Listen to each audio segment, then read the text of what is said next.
मेरे इस चैनल का स्टार्ट ही बाय रोड की वीडियो से हुआ है। मैंने बाय रोड की वीडियो से ही स्टार्ट लिया, सिर्फ इसीलिए बाय रोड की वीडियो स्टार्ट लिया था कि मैं लोगों को ये दिखा सकूं। उसकी डेथ भी हो गई थी, उनकी पूरी गाड़ी डंकी वाली पलट गई थी पहाड़ पे और ड्राइवर भाग गया था। कुछ दो चार हैं जो कहते हैं हमें वर्क परमिट मिल गया हुआ है इंसानी कामत के बिहाफ पे। 10 चाहिए 10 निकाल दूंगा, 10 लोगों को चाहिए 10 लोगों को इंसानी कामत बना दूंगा, अगर इसी को तू रियल समझ रहा है। क्योंकि उसको लगता था कि जो वकील ने उसको पेपर दिया ना इंसानी कामत के लिए निकाल के, वो ओरिजिनल। तुर्की में रहने वाले बहुत से लोगों को पता होगा इंसानी कामत क्या, कि जिनको ये लगता है ना कि उनके पात्रून, उनके बॉस वगैरह जो हैं, पुलिस हमें पकड़ लेगी तो सबसे पहले वो आगे आएंगे। माजरत के साथ ऐसा बिल्कुल भी नहीं है, सबसे पहले वो हाथ उठा लेते हैं। मैं अपने बारे में आपको बता देता हूँ, मैं टूरिस्ट प्लेसेस पे काम करता हूँ, टूरिस्ट सिटीज़ पे काम करता हूँ, लेकिन आजकल मैं प्रॉपर्टी का काम कर रहा हूँ। जब मैं जॉब पे गया था इस दफ़ा भी, सीज़न की जॉब पे जाने से पहले, हमारी जो पुलिस है ना, अब पुलिस के वाले से बात करें तो इधर की पुलिस तो लोगों को पता ही है, खैर रैम रूम खा लेती है। हमारी पुलिस नहीं खाती, रिश्वतखोर है, सीधी बात है। अस्सलाम वालेकुम, क्या हाल है दोस्तों? उम्मीद करता हूँ आप सब खैरियत से होंगे। अल्हम्दुलिल्लाह, अल्लाह का शुक्र है, मैं भी ठीक हूँ। एक और व्लॉग में करते हैं आपको वेलकम। आज की इस वीडियो में हम डंकी के हवाले से बात करेंगे। जो लोग तुर्की में डंकी पे आए हुए हैं, डंकी पे रह रहे हैं, या जो लोग डंकी पे मज़ीद आने के बारे में आज भी सोचते रहते हैं। लेकिन वीडियो को शुरू करने से पहले मेरी आप सब दोस्तों से गुजारिश है कि दोस्तों, अगर अभी तक आप लोगों ने चैनल को नहीं सब्सक्राइब किया तो सबसे पहले चैनल को सब्सक्राइब कीजिएगा, बेल आइकन को ऑल पे सिलेक्ट कीजिएगा, ताकि जब भी मैं इस तरह की अच्छी वीडियो अपलोड करूं तो नोटिफिकेशन आप लोगों को सबसे पहले मिले। इसके अलावा दोस्तों, अगर मैं अभी भी यूट्यूब का एनालिटिक चेक करता हूं तो 80 से 90% लोग जो है ना वो बिना सब्सक्राइब किए चैनल को देखते हैं। तो आप लोगों से गुजारिश है, चैनल को लाजमी सब्सक्राइब किया करो, और जितना ज़्यादा हो सकता है वीडियो को लाइक किया करो, और कमेंट में जो आपका दिल करे वो आप लिख सकते हो, मुझे मशवरा दे सकते हो। अगर आप लोग चाहते हो कि नेक्स्ट वीडियो इसके ऊपर हो तो वो भी आप मुझे बता सकते हो। तो वीडियो शुरू करने से पहले मैं आप लोगों को एक तस्वीर दिखाना चाहूँगा, एक नहीं बल्कि 2-4 तस्वीरें दिखाना चाहूँगा। पहले ज़रा आप ये 2-3 तस्वीरें देख लो। मेरी बैक पे भी जो तस्वीरें चल रही हैं ये आप देख ही सकते हो, ये दोनों मेरे दोस्त थे। और मज़े की बात है, उस्मान जो कि बहुत पहले का डिपोर्ट हो चुका है, उसको भी यही लगता था कि तुर्की में पुलिस पकड़ती है और छोड़ देती है, तुर्की में पुलिस पकड़ती है और छोड़ देती है। लेकिन एक ऐसा भी टाइम होता है जिसमें पुलिस पकड़ती है लेकिन छोड़ती नहीं है, सीधा डिपोर्ट करती है। खैर, उस्मान की बात को हम साइड पे रख देते हैं। वो खुद भी जो है रहना नहीं चाह रहा था, उसने कहा मैं डिपोर्ट ही होना चाहता हूँ, तो वो बहुत पहले का डिपोर्ट हो चुका है। लेकिन जो दूसरा दोस्त है मेरा, हाफिज़ वकास, उसके बारे में मैं आज की इस वीडियो में ज़रूर बात करना चाहूँगा, क्योंकि उसको भी यही गलतफहमी का शिकार था और मैं उसको बहुत समझाया। खैर, मेरी उसने कोई बात मानी नहीं। जितना मैंने उसको समझाया वो मेरी बात को सुनता नहीं था, क्योंकि उसको लगता था कि यहाँ पे इंसानी कामत मिल जाती है। तुर्की में रहने वाले बहुत से लोगों को पता होगा इंसानी कामत क्या है। अगर किसी को नहीं पता तो मैं आज इसके हवाले से भी आपको आगाह कर देता हूँ। इंसानी कामत एक किस्म का असाइलम है। अगर आप असाइलम के ऊपर मज़ीद, ख़ास तुर्की में असाइलम के ऊपर, असाइलम क्या है, कैसे अप्लाई होता है, क्या फ़ायदे हैं, क्या नुकसान हैं, इसके बारे में अगर आप लोग डिटेल में वीडियो चाहते होगे तो वो मुझे आप इस वीडियो के नीचे कमेंट में बताइएगा, मैं आप लोगों के साथ शेयर कर दूंगा। तो अब बात करते हैं हाफिज़ के हवाले से। हाफिज़ के हवाले से क्यों मैं ये वीडियो बना रहा हूँ, क्योंकि वो मेरे साथ काफ़ी टाइम से रह रहा है, या अगर मैं कहूँ पिछले 4 सालों से हम इकट्ठे रह रहे हैं, इसी घर में रह रहे हैं। आगे काम ज़ाहिर बात है वो अलहदा करता है, मैं अलहदा करता हूँ, लेकिन रहना, उठना बैठना, खाना पीना हमारा इसी एक घर में है। तो उसने किसी वकील के ज़रिए यहाँ पे इंसानी कामत अप्लाई की, वकील ने उसको कोई पेपर दे दिया, ये बड़ा मुतमिन हो गया। जबकि मैं इसको दूसरे हैंड पे बोलता रहा कि ये पेपर फेक है, रियल नहीं है, इस पर ना भरोसा कर। खैर, वो तुर्किश था और वकील था, तो इसको लगता था कि भाई उसकी दुकान, ऑफिस जो है ना बड़ा मम्मी डैडी से है, तो वो धोखा नहीं दे सकता। वो वकील ने जो पेपर दिया निकाल के, वो ओरिजिनल है। काफ़ी पैसे भी उसने खर्च किए इस मामले में। पैसे नहीं मैं आपके साथ शेयर कर रहा, डिस्कस कर रहा, लेकिन मैं आपको ये जरिए बता रहा हूँ, बहुत पैसे इसने लगाए हैं खुद को लीगल करने के लिए। बहुत से लोगों को यही लगता है इंसानी कामत लेके हम लीगल होने वाले हैं। तो जितना मैं जानता हूँ, या जितना मैं समझता हूँ, या जितना मेरा पिछले 5.5 सालों में लोगों से मिलना जुलना, उठना बैठना हुआ है, एक अल्फाज में अगर मैं आपसे सीधी बात शेयर करूं तो मैं जब तुर्की में फ़र्स्ट टाइम आया था ना, तो सब दोस्त इधर इलीगल ही थे। मेरे खुद के भी, जिनके पास मैं आके रुका वो भी इलीगल थे, लेकिन वो मेरे दोस्त नहीं थे, लेकिन मैं उनके पास आके रुका क्योंकि मुझे अपने दोस्तों के पास नहीं जाना था, अपने दोस्तों का एहसान नहीं लेना था, सीधे अल्फाज में, ठीक है। तो मैं जिन दोस्तों के बाद रुका वो भी सारे डंकी पे थे। खैर, उनके साथ भी काफ़ी अच्छी दोस्ती रही, काफ़ी अच्छा वक्त गुजरा उनके साथ भी। आज भी वो अच्छे लफ्ज़ों में मुझे याद करते हैं, और मैं भी उनके अच्छे लफ्ज़ों में याद करता हूँ, क्योंकि मेरे साथ उनका कोई ऐसा लेन देन नहीं कि उनके लिए मैं बुरे लफ्ज़ों में याद करूँ। एक अच्छा टाइम गुजरा उनके साथ, खाना पीना किया, हंसी खुशी बाहर घूमे फिरे हैं, रहे हैं, सारा कुछ किया है मैंने। तो حافظ کے حوالے سے میں کیوں زیادہ سیریس ہوں، یہ کیوں ویڈیو یہ آپ کے لیے شیئر کر رہا ہوں، کیونکہ اس کو لگتا تھا کہ جو وکیل نے اس کو پیپر دیا نا انسانی قامت کے لیے نکال کے، وہ اوریجنل، اور مجھے لگتا تھا وہ فیک ہے، کیونکہ آج جتنا میں انٹرنیٹ کا یوزر ہوں نا، یوٹیوب پہ تو خیر میں کم ہی ٹائم دیتا ہوں، لیکن جتنا میں انٹرنیٹ کو پہلے ٹائم دیا کرتا تھا، جتنا میں انٹرنیٹ کو سمجھتا ہوں، اس ایکسپیرینس کے بیاف میں حافظ کو کہتا تھا یہ فیک ہے یار، اس طرح کا پیپر تجھے میں بھی نکال کے دے سکتا ہوں، بتا کتنے پیپر چاہیے، 10 چاہیے 10 نکال دوں گا، 10 لوگوں کو چاہیے 10 لوگوں کو انسانی قامت بنا دوں گا، اگر اسی کو تو ریئل سمجھ رہا ہے۔ خیر وہ اس بات کو سیریس نہیں لیتا تھا، وہ سمجھتا تھا یہ ایسے ہی لگا ہے، ایسے ہی لگا ہے۔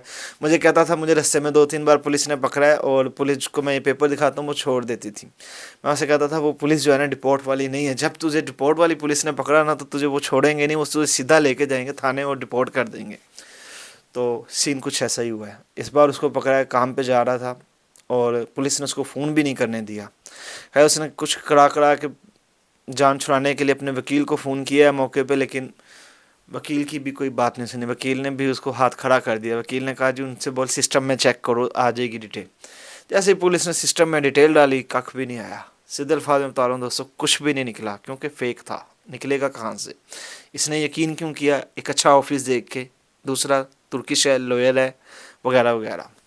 تو یہ کام بھی یہاں پہ ہو جاتا ہے۔ تو اس لیے آپ کو اعتماد والے بندے کے پاس جانا بہت ضروری ہے۔ اعتماد والا بندہ وہی ہوتا ہے جس سے آپ بہت زیادہ اٹھنا بیٹھنا ہو، بہت ٹائم سے اس سے اس طرح کے کام وام لے رہے ہو، کیونکہ یہاں پہ جتنے بھی وکیل وغیرہ بیٹھے ہوئے ہیں، انسانی قامت وغیرہ کا جو کام کرتے ہیں، ان کو اچھے سے پتہ ہے یہ سب ایلیگل لوگ آئے ہوئے ہیں، ان کو جیسے مرضی راہ دکھا دو، انہوں نے مان جانا ہے۔ اب کیسا نہیں ہے، جتنا میں آپ کو اپنے ایکسپیرینس سے بتا رہا ہوں، میں جب سے آیا ہوں میں نے بہت سے لوگوں کو یہاں پہ انسانی قامت پہ دیکھا بھی ہوا ہے، ان کو کچھ بھی نہیں ملا، کچھ بھی نہیں ملا، ایون اپنے کنٹری بھی واپس نہیں جا سکتے۔ کچھ 2-4 ہیں جو کہتے ہیں ہمیں ورک پرمٹ مل گیا ہوا ہے انسانی قامت کے بحاف پہ، کیا ہم پاکستان جا سکتے ہیں؟ وہ بھی مجھ سے پوچھ رہے ہوتے ہیں، میں ان کو کہتا ہوں جا کے دیکھو اور پھر مجھے بتانا واپسی انٹری ملتی ہے۔ اس کے باوجود بیچارے کبھی پاکستان نہیں جاتے وہ بھی۔ خیر میں نے ان کو نہیں روکا، وہ ان کا اپنا فیصلہ ہے، کیونکہ وہ فیصلہ نہیں لے پاتے، ان کو بھی یقین ہے کہ ہمیں شاید واپسی انٹری نہ ملے، تو یہ میں نے ابھی تک یہ دیکھا ہے۔ تو خیر حافظ جب پکڑا گیا، پولیس کو تو ویسے ہی پتا تھا کہ فیک پیپر ہے۔ خیر پولیس لے گئی اس کو تھانے میں، تھانے سے وہ کہتا ہے 1 گھنٹہ بھی نہیں رکھا ہوگا، تھانے سے جو ہے نا مجھے لے گئے سیدھا سنائی محلے کا، تھانے کی بات کر رہا ہوں، دورت 11 سے اگلا اسٹاپ سنائی محلے ہے، ٹھیک ہے۔ میں 11th میں ہوں، 11th کے بعد دورت 11 آتا ہے جہاں پہ پاکستانی ایمبیسی بھی لگتی ہے، دورت 11 سے اگلا اسٹاپ آتا ہے سنائی محلے۔ سنائی محلے کے تھانے میں اس کو پولیس لے گئی، اور کام بھی حافظ وہیں کرتا تھا، مزے کی بات۔ اور سنائی محلے کا ذکر اس لیے کر رہا ہوں، یا یہ بات جو ہے نا یہ دوستو آپ سب لوگوں کے لیے بہت ضروری ہے جاننا، کہ جن کو یہ لگتا ہے نا کہ ان کے پاترون، ان کے باس وغیرہ جو ہیں پولیس ہمیں پکڑ لے گی تو سب سے پہلے وہ آگے آئیں گے، معذرت کے ساتھ ایسا بالکل بھی نہیں ہے، سب سے پہلے وہ ہاتھ اٹھا لیتے ہیں، مطلب ایسا سین کرتے ہیں کہ آپ کو جانتے ہی نہیں کہہ لو، یہ حساب ہوتا ہے پولیس کے معاملے میں۔ خاص کر کچھ لوگ ہیں جن کے پولیس میں تعلقات ہوتے ہیں، مطلب قریبی تھانے میں، وہ چھڑا لیتے ہیں، وہ بھی اس صورت میں ان کے دوست وغیرہ ہوتے ہیں، اگر دوست وغیرہ ان کے بھی نہ ہو تو وہ بھی ہاتھ اٹھا لیں۔ تو ایسا ہی سین کچھ حافظ کے ساتھ بھی ہوا، اس کے باس نے اس کے فون ہی نہیں اٹھائے اس ٹائم، اور مجھے اس نے فون ہی نہیں کیا، یہ سوچ کے کہ میں آ ہی نہیں پاؤں گا، میرے بس کا کام نہیں، کیونکہ اس کے وکیل نے بھی کچھ نہیں کیا تھا، تو اتنی دیر میں انہوں نے اس سے فون بھی لے لیا ہوا تھا پولیس والوں نے۔ تو پھر خیر تھانے سے 1-2 گھنٹے وہ تھانے میں رہا، اس کے بعد اس کا کہنا تھا کہ تھانے سے جو ہے نا مجھے لے گئے تزلا کیمپ میں، کہتا تزلا کیمپ میں 1-2 دن رکا ہوں، اور بہت گندا حال تھا کیمپ کا، بہت گندی لائف تھی کیمپ کی، کہتا وہاں سے پھر انہوں نے مجھے انقرہ سے آگے ایک جگہ ہے، میں اس کا نام نہیں لے رہا، مجھے پتہ ہے وہ کہاں پہ رہا ہے، اس جگہ کا بھی مجھے اچھے سے پتہ ہے، لوکیشن بھی تھی میرے پاس، میں وہاں جا بھی سکتا تھا، لیکن مجھے اس نے کہا تھا کہ آنے کا فائدہ کوئی نہیں ہے، ہاں اگر آنا ہے تو مجھے کوئی کپڑے دینے آ سکتا ہے یا پیسے پوسے دینے آنا ہے تو اس کے لیے آ سکتا ہے، لیکن ابھی ضرورت نہیں ہے مجھے اس چیز کی، میرے پاس ہیں۔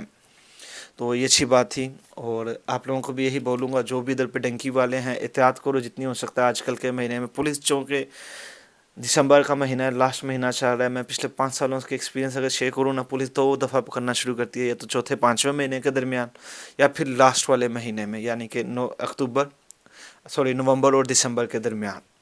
اس ٹائم میں جب بھی پولیس پکڑتی ہے نا، سیدھا ڈپورٹ کے لیے پھینکتی ہے، سیدھا ڈپورٹ کے لیے۔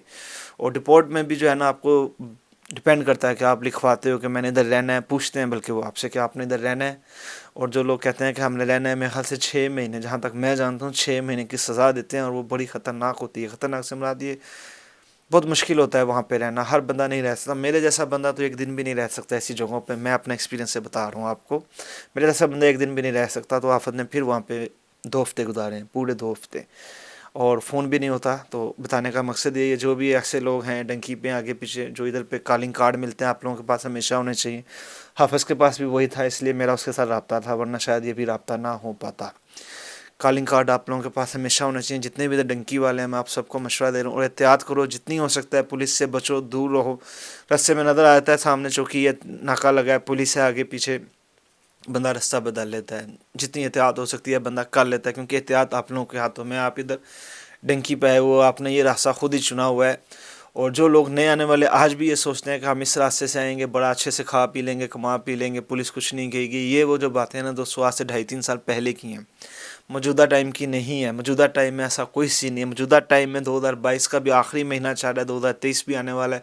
पुलिस पकड़ती है ना तो सीधा डिपोर्ट करती है। इवन के जो लोग डंकियों पे आते भी हैं ना, उनको भी डिपोर्ट करती है। मुझे बड़े अच्छे से याद है, मेरे इस चैनल का स्टार्ट ही बाय रोड की वीडियो से हुआ है। मैंने बाय रोड की वीडियो से ही स्टार्ट लिया, सिर्फ इसीलिए बाय रोड की वीडियो स्टार्ट लिया था कि मैं लोगों को ये दिखा सकूँ, ये समझा सकूँ कि डंकी में आने वालों का कोई फ़ायदा नहीं है। डंकी पे आने वाले कैसे रूल रहे हैं। इवन कि जिस टाइम मैं भी आया था, 250-300 बंदा बॉर्डर पे था, मैंने 25-30 सिर्फ आपको दिखाया था, जो कि ऑटोगर पे मौजूद था। हालांकि उसके साइडों पे अगर हम चले जाए ना, ऑटोगर के आगे पीछे जंगलों में, मतलब क्योंकि जंगल ही था उधर, दोगो बेयाजिद का बॉर्डर था जहाँ से मैं आया हूँ। फिर वान शहर की भी अगर हम बात करें, वहाँ पर भी बॉर्डर लगता है, मुझे अच्छे से याद है।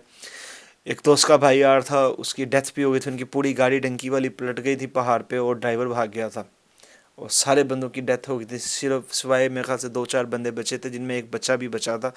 वो मेरी वीडियो का लिंक भी आपको डिस्क्रिप्शन में मिल जाएगा। किसी ने नहीं देखी, नसीहत के लिए ये वीडियो तो आपके लिए काफ़ी होती हैं।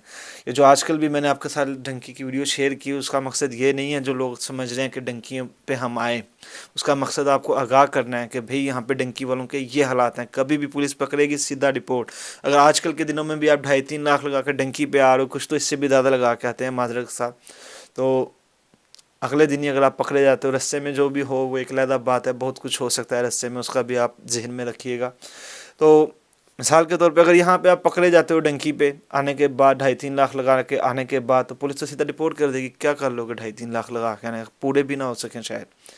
खैर ये पहले की बातें थी, अब कोई फ़ायदा नहीं है, डंकी मत लगाया करो। मैं आपको यही मशवरा दूंगा। इंशाल्लाह मैं आगे भी कोशिश करूंगा 2-4 दोस्तों के इंटरव्यू डालूं, शेयर करूं उनको क्या मसला है, कितना मुश्किल से पहुंचे, और आजकल उनकी क्या लाइफ है, क्या सिचुएशन है, ग्राउंड सिचुएशन की मैं बात कर रहा हूँ। मैं अपने बारे में आपको बता देता हूँ, मैं टूरिस्ट प्लेसेस पे काम करता हूँ, टूरिस्ट सिटीज़ पे काम करता हूँ, लेकिन आजकल मैं प्रॉपर्टी का काम कर रहा हूँ। जब मैं जॉब पे गया था इस दफ़ा भी, सीज़न की जॉब पे जाने से पहले, मैं अभी 11th की बात कर रहा हूँ, 11th में मैं 15-20 रहायशों पे लड़कों से मेरी सलाम दुआ थी। आधे उनमें से मुझे यूट्यूब पे फॉलो करते थे, आधों को मैं डायरेक्ट जानता था, क्योंकि आगे पीछे रोटी लेने चले जाओ तंदूर पे, बाल कटवाने चले जाओ हमाम पे, आगे पीछे कहीं ना कहीं मिलते रहते थे दोस्त वगैरह। कुछ 2-4 रहायशों पे तो मेरा आना जाना था। जब मैं सीज़न की जॉब पे गया था और जब मैं वहाँ से वापस आया हूँ ना, सिर्फ 2 रहायशें बची, सिर्फ 2 रहायशें बची हैं, और उन 2 रहायशों में भी कोई 5-6 बंदे बचे हैं, बाकी सब डिपोर्ट हो चुके थे। ये मौजूदा सिचुएशन आपको बता रहा हूँ। उसके बाद ये वीडियो मैं शायद ना बनाता, अगर हाफिज़ रिपोर्ट ना होता तो शायद मैं ये वीडियो भी ना बना रहा होता आज। लेकिन मेरा खुद का दोस्त जो मेरे साथ पिछले 4 सालों से इसी घर में रह रहा है, इसी कमरे में रह रहा है, वो डिपोर्ट हो चुका है। तो मैंने कहा नहीं, आज वीडियो बनानी चाहिए, आप लोगों के साथ ये एक्सपीरियंस शेयर करना चाहिए। शायद कल को कोई आने वाला इस वीडियो से फ़ायदा उठा ले, डंकी पे आने से वो परहेज़ कर ले, अपना रास्ता बदल ले। क्योंकि अगर इज़्ज़त के साथ आओगे, आप वीज़े पे आओगे, इज़्ज़त के साथ रहोगे, इज़्ज़त के साथ जब दिल करे टिकट ली चले गए, बाई रोड जाना है बाई रोड चले गए, बाई रोड आना है बाई रोड आ गए। जैसे मैं बाई रोड आया था, मैं लास्ट टाइम बाई रोड सिर्फ इसलिए आ रहा, चैनल का स्टार्ट भी इसीलिए किया था कि लोगों की शायद माइंड थिंकिंग बदल सकूं, और मैंने मेरे ख्याल से काफ़ी लोगों की बदली भी है। क्योंकि आज भी मुझसे बहुत लोग पूछते हैं बाई रोड हमें आना चाहिए या क्यों आना चाहिए, बहुत से लोग मुझसे पूछते हैं। अल्हम्दुलिल्लाह काफ़ी को गाइड भी किया है, बहुत लोगों को इससे फ़ायदा भी हुआ है। बाकी ओवरऑल हर एक को हम नहीं समझा सकते, हर किसी को हम खुश नहीं कर सकते। जितनी मर्ज़ी खुश करने की कोशिश कर लें, गाइड करने की कोशिश कर लें, आखिरी फ़ैसला इंसान का अपना ही होता है। तो अगर फिर भी आप लोगों को लगता है कोई डिटेल मेरे से रह गई हो, तो वो आप मुझसे कमेंट में लिख सकते हो। डंकी के वाले से, जैसा कि मैंने शुरू में आपको बताया, इंसानी कामत के वाले से, असाइलम के वाले से भी अगर आप वीडियो चाहते हो तो वो मुझे आप कमेंट में ज़रूर बताइएगा। तो अब बात कर लेते हैं, आखिरी में जाने से पहले एक बार फिर से रिपीट कर देता हूँ। हाफिज़ को जैसे बहुत यकीन था अपने पतलून वगैरह, बॉस वगैरह पे, तो जब वो डिपोर्ट हो रहा था, जिस दिन उसकी फ़्लाइट थी, उससे 2-3 दिन पहले भी मेरी बात हुई। उसने मुझे यही कहा कि मेरे बॉस से बात हुई है, जहाँ वो काम करता था रेस्टोरेंट में, इसने मुझे कहा वहाँ पे जा, वो तुझे पैसे पूसे दे देगा। तो मैं गया उसके रेस्टोरेंट पे, मुझे उम्मीद थी कि देगा शायद, کیونکہ بڑی دیر اس نے کام کیا، آلموسٹ کوئی 6-7 سال کام کیا لگاتار. کہنا آسان ہے، کرنا نہیں. 6-7 سال ایک ہی جگہ اس نے کام کیا ہے ویٹرنگ ایز اے. گیا تو ہیلپر تھا لیکن اینڈ پہ ویٹرنگ کر رہا تھا. ٹھیک ہے، تو میں گیا اور میری بات بھی ہوئی باس سے. وہ کہتا جی میں تو کچھ بھی نہیں دے رہا. میں نے کہا یار دینا تیرا حق بنتا ہے. کہتا کیوں؟ میں اس کی وجہ یہ ہے کہ جب پاکستان میں ڈپورٹ ہو کے بندہ جاتا ہے نا، تو بھائی ہماری جو پولیس ہے نا، اب پولیس کے والے سے بات کریں تو ادھر کی پولیس تو لوگوں کو پتہ ہی ہے، خیر ریم روم کھا لیتی ہے. ہماری پولیس نہیں کھاتی، رشوت خور ہے، سیدھی بات ہے. ہونا نہیں چاہیے لیکن ہے رشوت خور ہے. FIA والی ایئرپورٹ کے نظام ہمارے ہم سب بخوبی واقف ہیں. نیا کوئی بھی اگر پاکستان سے ترکی جا رہا ہے یا کسی بھی کنٹری جا رہا ہے اس کو تنگ بہت کرتے ہیں FIA والے. اگر نہیں کرتے تو مجھے کامنٹ میں ضرور بتائیے گا. میں جانتا ہوں تنگ کرتے ہیں. اگر کوئی میرا جیسا ٹریول ایکسپیرینس بندہ ہے وہ تو نکل جاتا ہے، لیکن جو کوئی نیا بندہ ہوتا ہے نا وہ ان لوگوں کی باتوں میں آ جاتا ہے. سیم ایسے ہی ہوتا ہے جب یہاں سے یا کسی بھی اور کنٹری سے ڈپورٹ ہو کے جاتے ہیں نا، تو FIA والے اس کو زیادہ تنگ کرتے ہیں، کیونکہ ان کو پتہ ہوتا ہے ایمبیسی کی ذرا سے فلاں فلائٹ میں اتنے بندے ہم نے اس ملک سے ڈپورٹ کیے ہیں تو ان کو پکڑ لینا. تو FIA والے بعض ٹائم چھوڑ دیتے ہیں، بعض ٹائم رشوت خور ہیں. آپ کو پتہ ہے عملہ، وہ ان کو پتہ ہوتا ہے بھائی باہر پیسے باہر سے آ رہا ہے، کما کے آ رہا ہے تو پیسے بھی لے کے آیا ہوگا. انفارچونیٹلی بعض ٹائم لوگوں کے پاس جیبوں میں پیسے نہیں ہوتے. حافظ کا سینیریو بھی کچھ ایسا ہی تھا، سین ایسا ہی تھا. اس کے پاس بھی پورے پیسے تھے، تو خیر بچ گیا جیسے بھی تھا. خیر سلامت پاکستان پہنچ چکا ہوا ہے، اپنے گھر والوں کے ساتھ ہے اس ٹائم. لیکن میں نے سوچا آپ لوگوں کے ساتھ یہ ایکسپیرینس شیئر کیا جائے اس کا. یہاں پہ موجود جتنے لوگوں کو بھی یہ لگتا ہے کہ ان کے باس جو ہے نا یہ اس معاملے میں سب سے پہلے آگے آئیں گے، تو میں اپنے پرسنل ایکسپیرینس سے بتا رہا ہوں. جتنے لوگوں کو میں یہاں جانتا ہوں، میں نے کسی ایک بندے کو نہیں دیکھا کہ کسی کا مالک آگے آیا ہو. یہاں گلی محلے کے تھانے تک بات ہو تو وہ اس صورت میں آگے آتا ہے وہ مالک بھی. اگر اس کا کوئی یار دوست کوئی سجن بیلی کام کر رہا ہو تھانے میں ہو، مطلب پولیس میں ہو، وہ بھی اس تھانے کے اندر آگے پیچھے. یہ نہیں کہ دوسرے محلے سے کوئی آفیسر آئے گا اس کی ہیلپ کرے گا، نہ. کیونکہ یہ کام ہوتے ہیں موقع کے. آدھا پونا گھنٹہ نہیں لگتا، آدھے پونے گھنٹے پولیس پہنچا دیتی ہے کیمپ میں. جب بات چلی گئی کیمپ میں تو بھول جاؤ. کیمپ سے پہلے جو ہونا ہوتا ہے وہ ہوتا ہے، اس کے بعد نہیں ہوتی. اس کے بعد نہیں آپ کو معافی ملتی آج کل کے ٹائم میں. تو یہ ڈنکی والوں کی لائف ہے، کوئی ان کی گارنٹی نہیں کب ان کو پولیس پکڑ لے. یہاں تک کہ میں آپ کو بتاتا چلوں، جب میں سیزن پہ گیا تھا، جو میں نے آپ کو بتایا ساری رہائشیں پہ بندے ہی نہیں بچے. اس کی ریزن کیا تھی؟ لوگوں نے، پولیس نے گھروں میں جا کے اٹھایا تھا. گھروں میں بھی چھوڑو، کاموں پہ جا کے اٹھایا تھا. تو کیا کر لو گے آپ ڈنکی پہ آ کے؟ کیا اکھاڑ لو گے؟ مطلب کتنا کما لو گے؟ ترکی کی کرنسی کو بھی ایک بار نظر مار لینا. میں یہ نہیں کہتا کہ نہیں کما سکتے ہو، لیکن وہ چیز نہیں ہے جو پہلے کبھی ہوا کرتی تھی ترکی میں. میں صرف یہ آپ کو سمجھانا چاہ رہا ہوں. تو پھر بھی اگر کسی کو لگتا ہو کوئی پوائنٹ میرا مس ہو گیا ہو، میں نے مس کر دی ہوئی کوئی چیز، یا کوئی چیز پہ آپ چاہتے ہو کہ نیکسٹ ویڈیو ہو، یا جو پوچھنا چاہتے ہو وہ بھی آپ کامنٹ میں لکھ سکتے ہو. میں انشاءاللہ نیکسٹ ویڈیو میں اس کے اوپر بھی کور کر دوں گا، اس کو بھی بتا دوں گا، ڈیٹیل سے ایکسپلین کر دوں گا آپ لوگوں کے ساتھ. یا جو بھی ویڈیو آپ چاہتے ہو وہ بھی آپ مجھے مشورہ دے سکتے ہو. تب تک کے لیے دعاؤں میں یاد رکھنا. اللہ حافظ.